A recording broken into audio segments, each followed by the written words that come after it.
Ladies and gentlemen, we're about to get started. Ladies and gentlemen, George Whittam.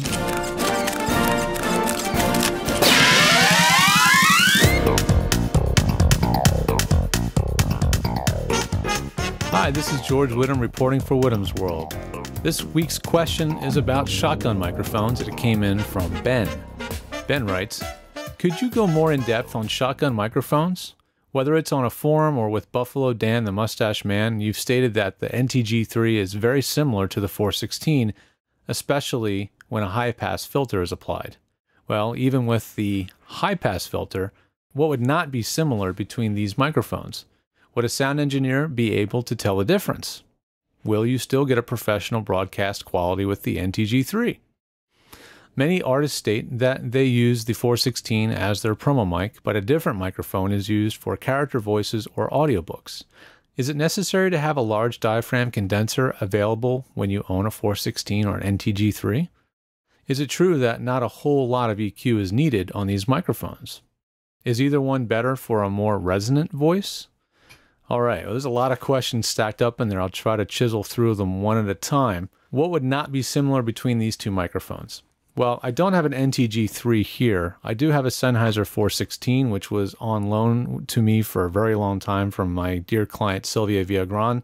Sylvia, it's going back today, I promise. And so I can demonstrate what this microphone sounds like. But I will tell you from experience and using the NTG3, which is made by Rode, is that it's a different sounding mic, quite different sounding, even though they have very similar looking designs. The NTG3 has more bottom end or bass response, and not as much upper mid-range, low treble range presence that makes the microphone really make your voice cut through the mix. So they do definitely have different sounds. And would one be noticeable by an engineer if you switched microphones mid-sentence? Yeah, I would say yes, an engineer would hear the difference. If you've EQ'd it to make one sound like the other, probably not. And if you look right up here, or maybe it's over here, I'm going to put the graphic of the response curve of those two mics so you can see how different they are. Well, let's compare a shotgun mic with a large diaphragm condenser. So I'm using my large diaphragm condenser, and you've probably been hearing the sound of tapping and hammering, and you're thinking, God, George, you don't normally have all that background noise during your videos. What's the deal? Well, I decided to do this during the day, during business hours, while the sun is out, while there's construction going on, while there's small aircraft flying overhead, so you could kind of hear a worst case scenario of what a home studio might sound like with these different microphones. So what I'll do next is I'll go ahead and switch out this microphone for a Sennheiser 416, and then I'll switch to another shotgun microphone that is an entirely different class of price, cost, size, everything, and we can compare that one as well. So let me go ahead and switch these two microphones while we're talking here. All right, now we're using a Sennheiser 416. I haven't touched a thing. I didn't change the gain. I didn't change much about it. Even the position is similar. It's a little bit higher pointing down, but it's the same distance away as the other microphone. So let's compare the amount of background noise this mic picks up. Is it hearing more background noise? Well, it's kind of quiet right now. I paid the guy $20 to keep hammering. Why won't he keep hammering? But hopefully this is going to knock out a little bit more of the background noise because it is super cardioid. It's super directional. It mostly picks up what's in front of it, less so what's on the sides.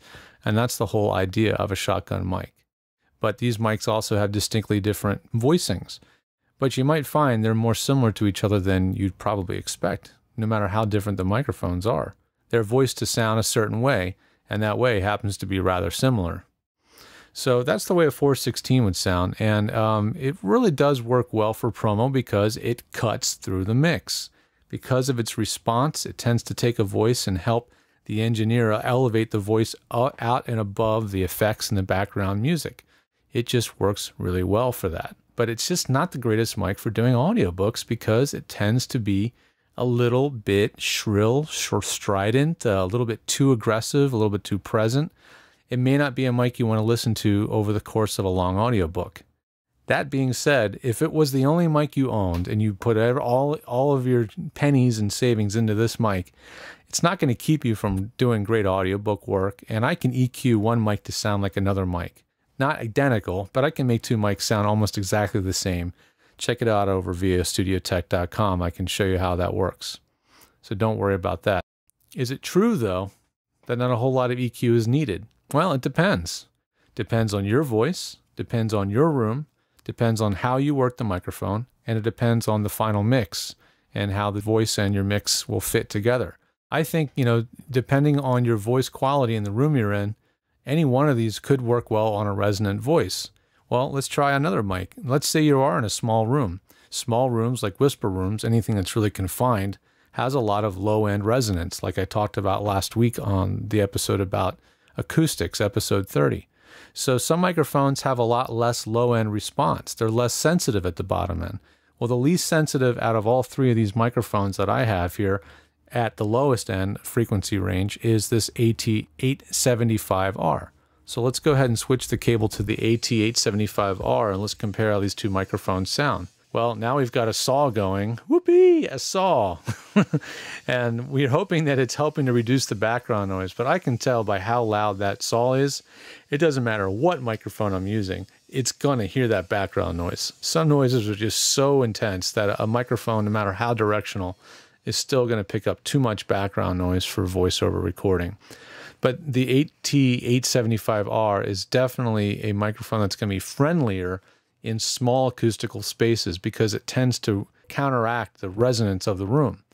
And for that reason, I think it may work better for someone that has an overly or maybe a heavily resonant voice for that same reason. If you tend to work in a small booth or a closet and it gets too boomy, the 875R is going to be the best mic of these three to work with because it counteracts that really well. So there you have it, a couple different microphones. You got to hear them all in context in the same space with the same setup on the same voice. So that should give you something to listen to. And if you'd like to have your question answered on a future Whittam's World, please send it in to whittamsworld@edgestudio.com, and I'll look forward to answering it on a future episode.